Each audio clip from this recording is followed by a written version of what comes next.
Michelle Marie McGrath.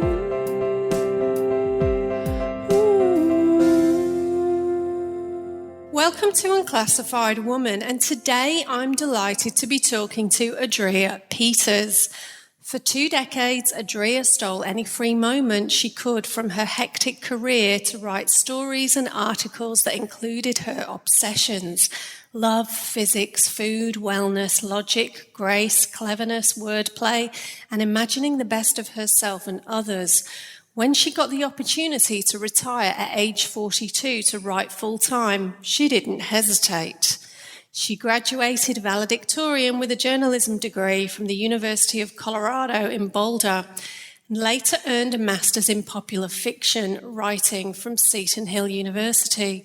She's co-published several inspirational alphabet books and an app with Childless books, and is a contributing author to the award-winning textbook for writers, Many Genres, One Craft. The first of her novel series, Becoming True at Sky, is complete, and with a little luck and a lot of inspired action, will sell this year. In 2015, she and her literary agent, Anjanette Fennell, created a company dedicated to serving writers called Storyteller Ink. This company combines Adrea's unique story mapping methodology and insight as a working writer with Anjanette's unending ability to hone into exactly what a writer needs to shine and be productive. They are already accomplishing great success with their first program, designed to assist writers complete their book in 9 months, whilst designing their own writerly life and stepping into the life of their dreams. Adrea lives happily ever after in Burlington, Vermont, and you can find her at adreapeters.com.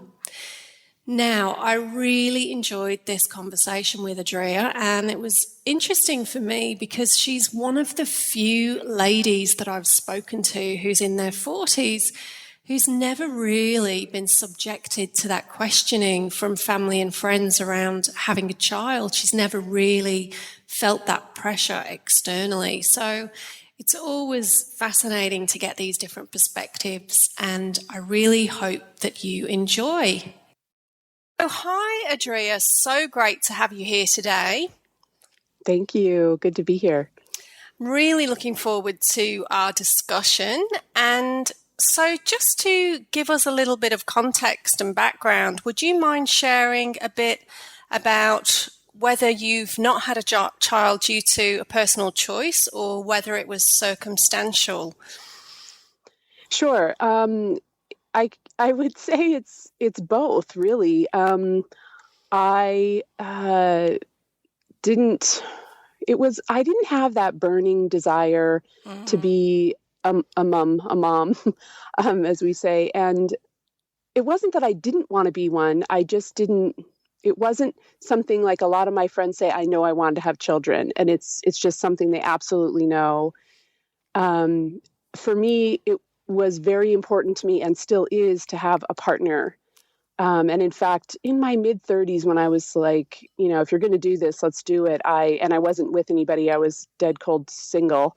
And I looked into, should I adopt? Should I get inseminated? Should I do this? So I really soul searched about, do I want to have a kid? Do I want to be a single mom? Can I afford it? Is it a good decision for me? And everything that just kept coming up was I wanted a partner in my life. It was more important for me to have a mate, and not even, on the same lines. I mean, maybe I'm not very traditional, but I didn't necessarily need to get married either. And still don't. I'm not married now. So the rules those sort of set things that people do, which I totally support and appreciate, they just weren't priorities for me and still aren't. Yeah, I so resonate with that. And It's interesting. I have had so many conversations along the same line of this where so many women do feel ambivalent, really. Like, it's not that it's a complete no, but it's not, oh my God, I have to make this happen. And like you mentioned, many women do feel that burning desire that they really, really do want that experience. And yet so many increasingly are being more open to fact that I was like, yeah, maybe, but I don't have to have that experience. I don't feel this need to force that to happen. I don't not feel like a mother. Yeah. I don't not feel maternal. I don't not love to the fullest. I don't know sort of having my own child and the bond between mother and child, which I know is profound, but I don't know that. But the love in my life is very profound. And I get to nurture. I nurture writers. I nurture my dogs. I nurture my mates. I nurture all the time. So my nieces, my kids and my friends, I don't feel strangers. I don't not feel maternal. So I think that that's kind of at least for me, I knew that. So I didn't, it sort of set me free, and I didn't really feel very bonded to being a mom, but just in that sense, when I think about it, and sort of in thinking about it before talking to you, I thought, but I am a mom in a lot of ways. Yeah, you're expressing your nurturing and caring qualities through your other relationships. Right. So it's not like you feel as though there's anything missing, because you are expressing your love and caring in a way that's true to you. Yeah. And I don't have any legacy because I'm a writer, a hungry writer, I haven't made it big or any of those things. That's kind of what I want to birth. That's really, and that was a conscious choice, I will say, in hindsight, as I think about, I did weigh that into sort of nothing is more important than finding a mate that I love. That's number one. And secondarily, having success as a writer. And I feel like that's really my legacy in terms of having something that's mine that kind of carries on, is what I put to the page. Yeah. And so that's what brings you purpose and meaning in your life. Yep. Right. And so did you ever experience any pressure from friends and family around this topic? I really dug to see if anybody ever. No, I didn't. I haven't. Of course, my parents are, we think you'd be a great mom, and anytime I've said, oh, I don't think I'm mommy material, to my girlfriends, I'll say, yes, you are. Yes, you are. But nobody's ever said you should have a kid or put pressure on me or even judge me. People say, certainly, it doesn't happen too much. Maybe I'm aging. Maybe I'm too old now, but nobody says, do you have kids anymore? I got that. And I honestly, Michelle, I probably got that question a handful of times. I don't know if people just assumed I was or assumed I wasn't, or it just didn't come up. And it really hasn't come up. It's interesting. I wonder if, I guess it's always a combination of factors, but I wonder if due to the fact that you haven't felt that external pressure as well, it's allowed you to have the space to be clearer in your own thoughts and beliefs on the topic about what you want. Because I know for some people, if they're in a very traditional family setup, and also, of course, depending on if they are particularly religious or just their environment, they can feel a lot of pressure. And then if they're not sure, it can create a lot of confusion about whether, is this what I want? Is it just that I'm being overly influenced by those around me? And so I wonder if the fact that you didn't really feel that, it made it easier in a way for you to think, no, I'm not really, I don't feel the need to make this happen. Yeah. And, it also, I've always been really supportive of moms. And so it's one of those, you get what you give in some ways, right? Because I never was somebody in a workspace that said, oh, why are you leaving early? Because you have kids, and, so whatever dog stigmas people put on that, or to my friends, oh, you can't go because your kids, or I was always like, hey, do you want to bring your kids, or will it work? How will it work? When's school time? I was just very aware of kids being in people's lives and that it was their number one priority. and how could I best support that? And maybe, that comes from, I'm sure, my upbringing and, my home life, and just respecting parenthood completely and totally. Just that it wasn't something that happened for me, and then, and I also don't count it out, right? I don't feel like if I really decided, yeah, I think I actually want to do that at 50, 55, 60, if someone, there's always a kid that needs a home. Yeah. And so I don't feel like I'm off the mark, I'm off the market in terms of having children in my life at some point, should that arise. So I guess that's also it. I gave myself the freedom of, you don't have to follow any constraint on age, right? Nothing's set in stone, is it? Right. And certainly my body will say, yeah, no more eggs, no more babies this way.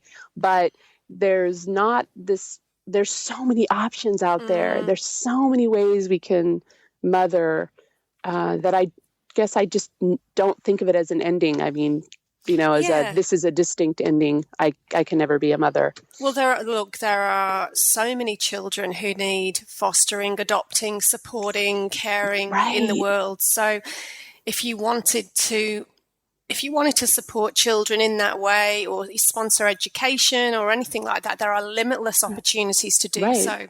And I give all my money to kids in science. That's where I donate my money. Yeah. Because that's what that's what I write about. That's what's interesting to me. That's, it feeds my soul. So in some ways I do it. I didn't think of it in a mothering way. I just thought of it as something that's of great value to me, that children have what they need in that realm. Yeah. And you mentioned something really important, like you were saying that you're supportive and understanding to the mothers in your life and of their responsibilities. And I think really that's the key, isn't it? It's bringing in more tolerance and more compassion and understanding rather than judgment to all women, whether they're mothers or not. And it's really about closing those gaps and letting go of the stereotypes and the judgments and just thinking, okay, what's right for me in my life? Maybe a completely 360-degree difference, to the next woman, and usually is. And everybody's got different beliefs and desires of what they want to experience in their life. And so there's no cookie cutter. I think this is the thing. So yeah, and I would love to break down. Maybe we should make that a little bit of a mission. I met with a writer this morning who's a mom, and I was describing, my life of travel and writing and the things that I'm doing. And she said, oh, I so wish I could do those things. Right. And I was like, but you can, you can. Yes, it's going to be a little more scheduling. Yes, it's going to be a little bit more work, but I can help you make it happen. We can do this. Yeah. And that's certainly something, we're about with Ange and I, in our storytelling, when we work with writers, we totally understand and I'm not trying to pitch here. I'm just saying it's something we really factor in, especially, my business partner is a mom, know, and so it has to factor in, and shouldn't stop people. And sometimes it does. And well, that's right. And also, I guess people find the time to write and create in different ways. So I was talking to somebody that's just released a book a few days ago, and I said, how did you manage to schedule that in? And she said, look, I know that some people, they give themselves 20 minutes or half an hour every day. I felt like I couldn't do that. And so what I did, I took myself away for 6 weeks and I did nothing else. And I wrote, I had a word limit that I had to do every day. And I did that. And I wrote the bulk of my book in that time. So again, but then other people say, oh, look, if I've got 5 minutes and I'm on the bus or the train, I take notes, I record into an audio. So it's really finding whatever way works for you and not feeling, again, limited by constraints that are being imposed by other people. It's really about finding your own way. And I think that's really the message for life, isn't it? Really living your life and not somebody else's. Right. And how fueled you are, as I said to this woman this morning, 15 minutes on your story and you are going to be a better person. Believe me. And I don't mean like you're a bad person now. I mean, you'll be energized and alive and inspired, and your kids will see that too. 100%. Exactly. What better role model for your children than a mum who's fulfilled in what she's doing and following her passions. Right. And not having the mom thing be this sort of title that means you can't do something else or can't do things in addition to, and just seeking help. There's so many moms that, not just for writers, there's so many ways that moms can get more support out there. So many women are doing so many wonderful things like you to say, you've got this, you can do this. It's, we've got you. Let's do it together. Let's not have anything get in the way of you living the life of your dreams. I honestly believe that mums with toddlers are some of the best time managers in the world. Like, seriously, because they think, okay, I've got 20 minutes, to laser focus on something. Because they know they've got limited time, and they say, don't they, if you need something doing, give it to a busy person. Right. So it really is down to the individual and what they decide is most important in their life, whether they're a mother or not, really. And this is, I feel, all part of kind of myth busting and the things that we're programmed with from childhood. Like, we're really sold the whole knight in shining armor, Prince Charming, all this kind of thing. And then again, how being a mother is like the central driving force of being a woman. And it's like, no, it's one experience. We're perfect examples of women who hadn't felt the need to really make that happen just because it may be a physical possibility. So we've all got different gifts and ways of expressing those caring and nurturing qualities, like, as you've mentioned earlier. Right. And also just taking the time to get to know yourself as obviously as early as possible is great. Knowing whether you're sort of archetypally set up for being a mom, if that's, sort of, I think we all probably have that in the sense of what's the thing that would be interesting is breaking down what's feminine and what's mom. Yes. Right? Yeah. Because that's a really good point. That's really where the myth is, right? That those are not the same thing. Those are two distinctly different things, and each complements the other, but it's the feminine that's the driver, the feminine, which is also that creativity, right? Yes. Those are the same. Mom and creativity are, and birth, creativity is a form of birth. So those are very maternal things, but also just innately feminine things. Absolutely. And so I think that if people can kind of open their minds to not labeling themselves as a mom or a wife or a whatever other thing, a vixen, single, all those sort of stereotypes that are really not great, and kind of step into their femininity. And I can definitely say early on in my life, as I was forming my career and I was, very focused, I was more tapped into my masculine energy. And as I grew and evolved and decided that wasn't a fit for me, of course I can tap into that like anybody else can. I wanted to embrace my feminine side, but discovering my feminine side in my 30s, really, so I was a little late to the game, didn't mean that I wanted to necessarily become a mom as an expression of that. And so I think it's something for people to consider and think about, and also maybe shift, from momness to feminine. Yeah. Yeah. And it's true. I mean, I don't think you're alone, or I don't think you're late to the game at all in exploring that in your 30s. I mean, good. I know so many, I mean, not at all. I think it's really common.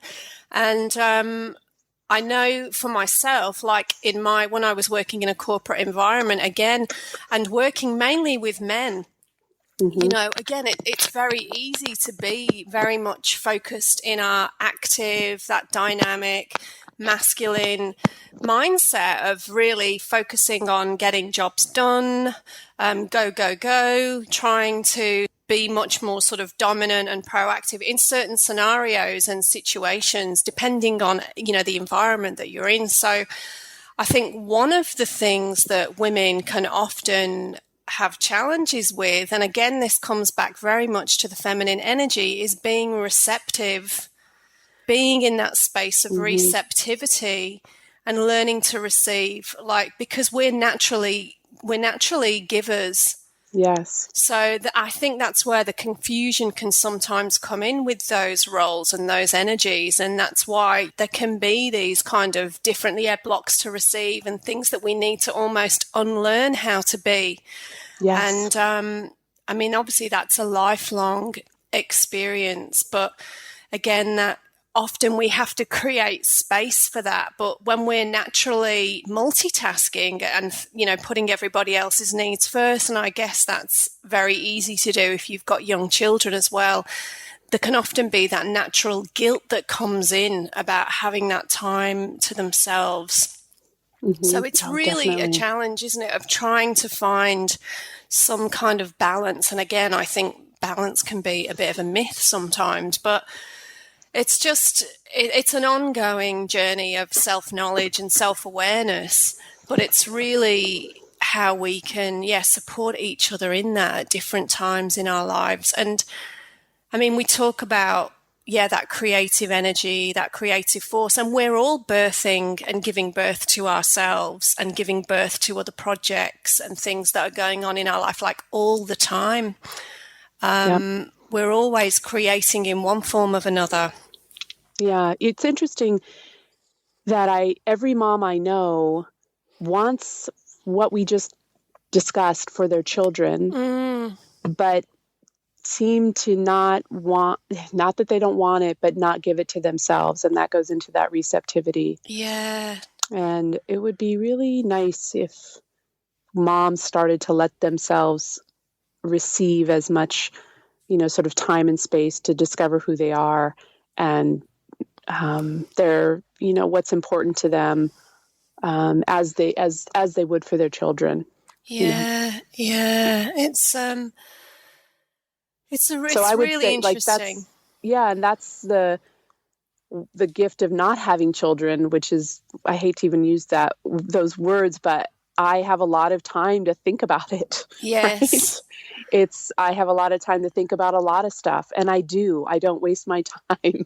I sit and stare and think all the time, and try my best to represent it in my writing and be there and create that space for my friends when we do have time together. What's important to you? What are your dreams? What would you like to be doing? How can I support you? Yeah, and so your work as a writer is a way that you're expressing your creativity and feminine energy all the time, and also you're helping other writers to get their stories down and create their books. So you are helping others to create, you know, their form of self-expression in that way. So what are some other ways that help you express yourself and, play with that creative energy? Well, definitely time to myself, and then I make a discovery, right? Or I come to some new understanding, and then I share it. So I share it either with my writers that I'm working with, because once I'm working with somebody, then of course things pop up that will serve them. Yeah. And I expect that. And so that always happens. And then sharing it with, you know, my friends and people that I'm connected with in social media, and then putting it directly into my writing, which is how I believe I best serve. So I write primarily female characters. Yeah. And I write male characters as true to form as I can find. And, you know, I try to represent people. So I pay a lot of attention to people and relationship. And it's probably what I I would say I dedicate my life to bettering our relationships as human beings. That is, if I were to stand up and wave my flag, it would say, become who you really are and talk to other people about it so they can become who they are. Yeah. Because only through relationship do we grow. But we also need time to digest. Yeah, and integrate what we're learning. And that's right. And I think if I were a mom with a lot of kids and things going on, or even one kid, and I was trying to juggle all of that, I probably wouldn't be able to give as much as I am able to give. And I really appreciate that. Yeah. And it doesn't come without cost. I mean, I spend a lot of time alone. And I mean, if you sign up to be a professional writer, it's a solitary activity. It is a very solitary activity. It is. And so you do need to learn to enjoy that if you're, I guess it's something that you're not used to. Yeah.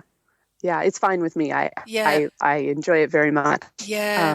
But then I'm eager to, connect, just like what we're doing now. And I mean, I just love stuff like this because I think this is the kind of stuff that one snippet might really make somebody wake up for a second, or feel really good about themselves, or really call a girlfriend and say, let's go have lunch and take some time to talk about what we're dreaming about. Yeah. Whatever that might be. And that's all it takes. It's just little moments. It's not great big upheaval, get divorced, dump your kids. It's not, it's little things every day. Yeah, it really is, because it's often a small, simple thing that has the biggest impact or ripple effect. Mm-hmm. And so one of the things that I'm really interested to hear about from you with being a writer is I feel so frustrated around the whole terminology of this topic in terms of the words like childless and childfree. I feel like they're so limiting and inadequate and have fairly negative connotations, really, because nobody wants to consider themselves less than. Right. And then many people do use that term if they were trying to have a baby, but then for whatever reason it's not happened. And then child-free is kind of, I guess I would relate more to that out of the two, but then I feel that that's quite unsatisfactory as well, because whenever I see or hear that word, I always have this image of somebody like skipping through a field full of flowers with no responsibilities, who's, constantly jetting off around the world and has nothing kind of serious going on in their life. It's just this kind of, which again is not really real. It's not realistic either, and it's kind of a bit insulting. So I don't know. What are your thoughts around that? How we can evolve that language? Yeah. Oh, for one, I never thought about it. So it's interesting to even hear it. I certainly wouldn't apply either term to myself. I never would describe myself that way. And I don't think anyone that I know would ever describe me that way. And I would say if it is something that people are identifying themselves as, and it doesn't resonate, it doesn't feel good. Like you could say I'm childless and that has no effect on me. Yeah. I don't, and I don't, that, so it's not something that makes me feel bad about myself. I would say, yes, I guess that's true. It's kind of a silly term, but I would say, get a kid, get a child. Like if that's something, if it's really upsetting to you, think outside the box of how you have been thinking about having a child in your life. There are so many ways, as we talked about earlier. So if it is resonating, I would say, or, by resonating, I mean in a bad way, or making you feel less than, then definitely do something about it. And email me and we'll put together a plan. Like, I just don't want to have anyone feeling like they're powerless because they're not. Yeah, it's interesting. It makes me wonder as society evolves on this topic, it makes me wonder whether, new ways of talking and new ways of evolving our language around this will emerge, because people do use these terms. Right. And often, they do. And it's often a way, like, I guess, because we use search terms so much now in Google and with social media and stuff like that, because it's just, it's a funny type of language. Now, interestingly, Melanie Notkin, who is a writer who's based in New York, she's the founder of Savvy Auntie and also Otherhood, a great book called Otherhood. And she talks about and uses the term child full, because she talks about how her life is full of children, but they're not her own. So I think that's, much nicer, because she doesn't resonate with either of those other two terms. I would say it's the word that kept coming to mind was identity. Yeah. So we put out, if we use those terms on ourselves, if we say I'm childless or I have no children, as a way of connecting and introducing ourselves, and as a way that we identify, then that's how others will identify us. So it's take responsibility for how you present yourself and how you view yourself, so that others will view you that way as well.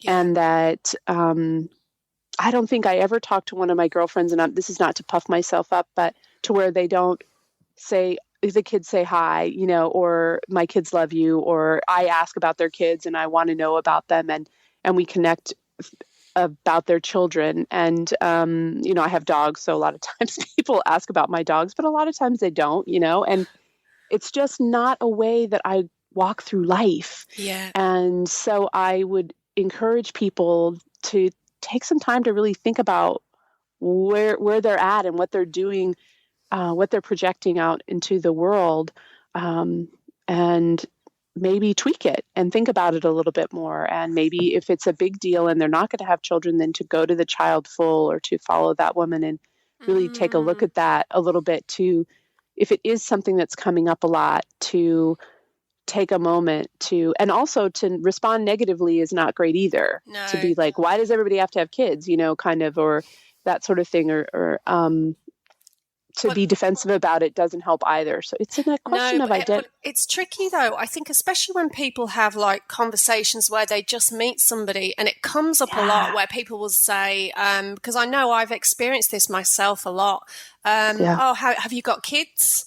Oh, didn't want them, or oh, you couldn't have them, and you just think, wow, like it's what the hell's really wrong with you? Yeah, that's what I would say. But it's amazingly, it's much more common than you would realize, and so people say they have been trying and it's not happened. They're naturally defensive and sensitive about it. So you can understand that as well. I mean, it's very I would say tricky. Here's a good answer: not yet. Moving on. Not yet. Even if I'm 75, I'm going to say not yet. Of course, people could say it's none of your business, but I guess that comes off a little bit rude. But not that I'm aware of. Yeah, no, that's a good one. Yeah, like, and then they think, what? My best defense is always don't engage. Yeah, like just don't engage in the discussion, and work on your identity, work on individual identity of what it means. It's important because it's an important decision. It's not whether you've made it or not, right? You are thinking about, like me, I haven't necessarily counted it out. So I don't really think about it, which is obviously a pretty good answer. Yeah, it is about identity and self-identity, really. So I guess another thing would really be focusing on, what are your values? Right. What's important to you? Yeah, and how do you want to express and live that? What do you want to embody? Yep. And maybe the mother archetype is not the priority, or, just something that's not happened for you. So then how can you focus what's important to you and those qualities in another direction that's equally fulfilling and meaningful for you? Right. And also steering the conversation in these encounters, these cocktail party encounters, which I have to go to and do and engage in a lot, and get-togethers, and steering the conversation to something that interests you. And and taking more charge of your life and your identity, really, to say, what's interesting to me is what people dream about doing. What book they read or a film they may have seen. So I would move the conversation to just giving sort of my practical sense. That's what I would do if in an incredibly awkward someone poking into my business, whether it be about children or anything else, because people do accidentally get awkward. They don't know you, and they don't know that you might be sitting there and just broken up with your boyfriend, and then they say, "Are you married?" It's like, have you seen any good films? Like, just move it along. Like, just counter with another question, and build up your self-worth. Yeah. For the decisions and the choices that you're making today, just today. That's right. Absolutely. And who knows what tomorrow brings. That's right. And so, well, thank you so much for your time. And so are you able to share where we can find you online? Yeah, you could go to my website, adreapeters.com. So it's ADREA Peters, PETERS.com. And there's links to connect there. I would love for anybody to send me an email or connect with me. I would just absolutely love that. And then if you're interested in storytelling and writing, our company is called Storyteller Ink. So it's storyteller-ink.com, and you can read about our programs and us and what we do. And we would love to engage with anyone and everyone. Oh, well, thank you so much. That's been so great to speak to you today. Thank you, too. Thank you so much. Thank you for listening to Unclassified Woman. If you enjoyed this episode, please subscribe. For information on events and services, connect with Michelle at michellemariemcgrath.com.